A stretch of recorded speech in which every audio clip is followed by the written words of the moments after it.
Hello students, ये question है हमारे पास जेई मेन 2021 का और ये क्वेश्चन पूछा है अनिकेत ने।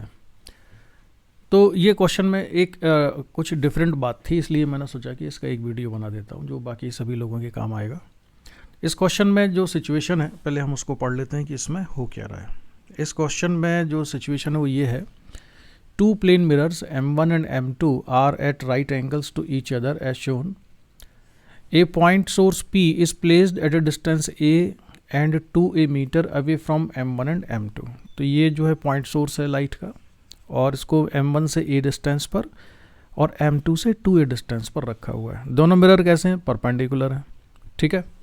फिर पूछा गया है the shortest distance between the images दस फॉर्म्ड इज, यानी कि इस सोर्स की जो इमेजेस बनेगी इन दोनों मिरर की वजह से उन इमेजेस के बीच में जो शॉर्टेस्ट डिस्टेंस है वो कितना आएगा, और कैलकुलेशन में यूज़ करना है √5 को 2.3 के बराबर। ठीक है, ये सिचुएशन है। तो इस क्वेश्चन को समझने के लिए थोड़ा सा रिकैप कर लेते हैं हम पुराने कॉन्सेप्ट का, हालांकि उसकी उतनी ज़रूरत नहीं है लेकिन फिर भी काम आएगा आपको इसके। तो मैं एक दूसरा डायग्राम बनाता हूँ इसके अलावा जो थोड़ा हेल्प करेगा चीज़ों को समझने में। तो हम बना लेते हैं कि ये जो आप देख रहे हैं यहाँ पर जो सिचुएशन है, एक मैंने सर्कल जैसा बना लिया यहाँ पर, ये ब्राइट सर्कल सा। यहाँ पर मैं मिरर की पोजीशन शो करता हूँ। तो जो मिरर है यहाँ पर, ये दोनों मिरर मैंने M1, ये है मिरर M1 और ये मिरर है कौन सा, M2। M1 M2 को मैंने यहाँ पर दिखा दिया है। अच्छा, जिस तरह से यहाँ पर जो इन्फॉर्मेशन थी उस इंफॉर्मेशन को हम और इस डायग्राम में बना लेते हैं कि ये पॉइंट सोर्स है, ये डिस्टेंस कितनी है A, और M2 से डिस्टेंस कितनी है इसकी 2A के बराबर। ठीक है, कोई बहुत बड़ा डिफरेंस नहीं है। अब देखना ये है कि आपको पुराना कॉन्सेप्ट याद है कि नहीं। हमने ये पढ़ा था कि जो पॉइंट सोर्स होता है, इस पॉइंट सोर्स को अगर हम मिरर के पॉइंट ऑफ इंटरसेक्शन से ज्वाइन कर दें, यानी कि यहाँ से अगर हम ज्वाइन कर दें तो ये जो स्ट्रेट लाइन होगी, इस स्ट्रेट लाइन को हम रेडियस लें और मिरर के पॉइंट ऑफ इंटरसेक्शन को सेंटर लें। ठीक है, और इसको रेडियस लेके इसको सेंटर लेके एक सर्कल बना दिया जाए ऐसा, तो जो भी इमेज बनेगी वो सारी इस सर्कल पर आती है। ठीक है, तो एक सर्कल मैंने यहाँ पर बना दिया। तो ये सर्कल बना दिया है। इस सर्कल का रेडियस कितना है? इस सर्कल का जो रेडियस है वो रेडियस है यहाँ से लेके और यहाँ तक का, ये इसका रेडियस होगा सर्कल का। ठीक है, ये रेडियस मैंने बना दिया यहाँ पर।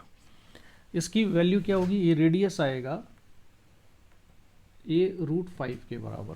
ठीक है, A√5 क्यों आएगा यहाँ से चेक कर सकते हो। ये डिस्टेंस कितनी होगी? ये A है और ये 2A है, तो ये राइट एंगल ट्राइंगल बन जाएगा। तो ये रेडियस की वैल्यू आएगी √A² प्लस 2A का होल स्क्वायर, तो ये हो जाएगा A√5। ठीक, तो इसको हम यहाँ से हटा देते हैं। तो ये रेडियस हमको पता चल गई है A√5 के बराबर है।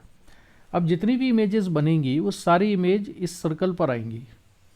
ठीक है, और मैं अब उसके डिटेल मैं नहीं जा रहा हूँ, अभी जल्दी से इमेजेस शो करता हूँ। यहाँ पर जो सबसे पहली इमेज बनेगी, मैं मान लेता हूँ कि पहली इमेज कौन बना रहा है? M1 बना रहा है।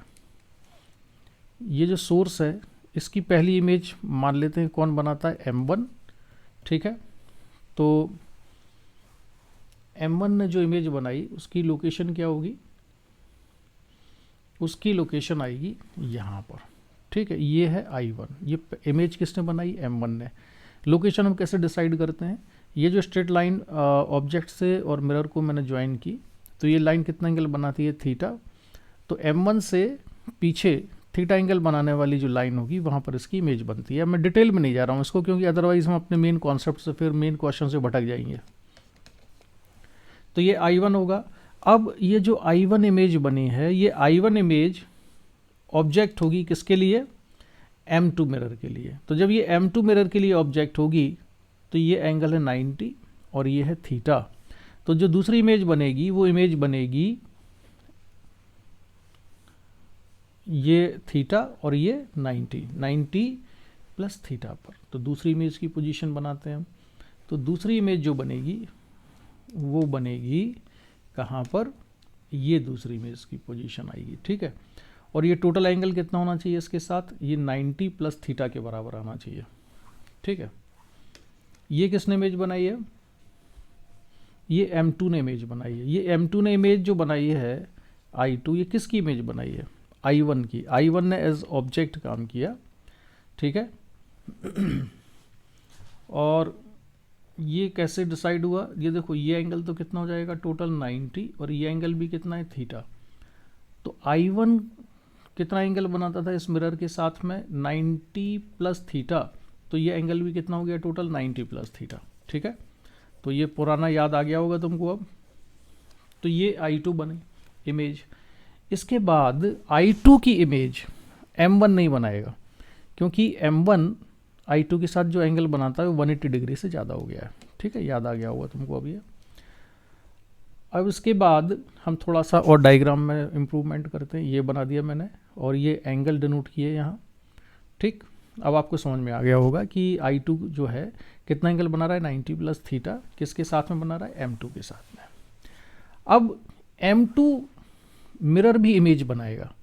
ये जो पॉइंट सोर्स है इसकी इमेज कौन बनाएगा? M2। तो ये एंगल कितना है? इसको ज्वाइन किया तो ये एंगल था 90 माइनस थीटा। तो जो अगली इमेज बनेगी वो इमेज M2 बनाएगा 90 माइनस थीटा पर। तो हमने ये एंगल तो थीटा बना ही लिया है। ये एंगल कितना होगा? ये एंगल है 90 माइनस थीटा, ठीक है। तो यहाँ पर जो इमेज बनेगी वो डायरेक्ट इमेज M2 बनाएगा सोर्स की, ठीक है। इसकी सोर्स की इमेज बनाएगा, और उसकी पोजीशन को हम यहाँ दिखा देते हैं। ये I3 होगा। तो ये I3 इमेज किसने बनाई है? I3 इमेज बनाई है M2 ने। ये I3 जो इमेज बनाई है ये किसने बनाई है? मिरर M2 ने, इसकी सोर्स की। अब इसको एंगल से अगर नहीं समझना आप तो सीधे ये भी दे सकते हो कि ये जो मिरर से इसकी परपेंडिकुलर डिस्टेंस कितनी है? ये 2a के बराबर है। तो ठीक नीचे 2a डिस्टेंस पर I3 इमेज बन जाएगी, ठीक है। अब I3 की जो इमेज है वो M1 भी बनाएगा, लेकिन I3 की इमेज कंसाइड करेगी सीधे कहाँ पहुँचेगी? वो I1 पर पहुँचेगी। I3 की इमेज I3 ऑब्जेक्ट का काम करेगी M1 के लिए, ठीक है। और जब ये इमेज बनाएगा M1 उसकी, तो उसकी इमेज कहाँ बनाएगा? उसकी इमेज बनाएगा तो इसके साथ टोटल एंगल चेक कर लो कितना है। ये वाला जो एंगल है ये इतने ही एंगल पर बनेगा, तो जो इमेज बनाएगा वो यहाँ पर आ जाएगी वापस, ठीक है। तो अब मैं उसमें डिटेल में नहीं जा रहा हूँ। यानी कि इसमें जो टोटल इमेज बनी है वो बनेगी तो कितनी बनेंगी? 4 इमेज। 360 बाई 90 अगर करते थे तो 4 आती है, और ये इवन नंबर आता है तो फिर इसमें से हम एक माइनस कर देते हैं। उसका रीज़न क्या होता है कि 4 इमेज बनेंगी लेकिन 2 इमेज कंसाइड कर जाएंगी, इसलिए दिखती कितनी है? इसमें जो इमेज नज़र आती हैं इसमें वो नज़र कितनी आती हैं? 3, ठीक है। ये हो गया। खैर अब हम आते हैं हमारे मेन क्वेश्चन पर। तो मेन क्वेश्चन ये है कि हमको मिनिमम डिस्टेंस निकालना है 2 इमेजेस के बीच में। तो देखो मिनिमम डिस्टेंस हमको I1 और I2 और I3 के बीच में दिख जाता है। ये जो डिस्टेंस है ये कैसा है? मिनिमम डिस्टेंस है।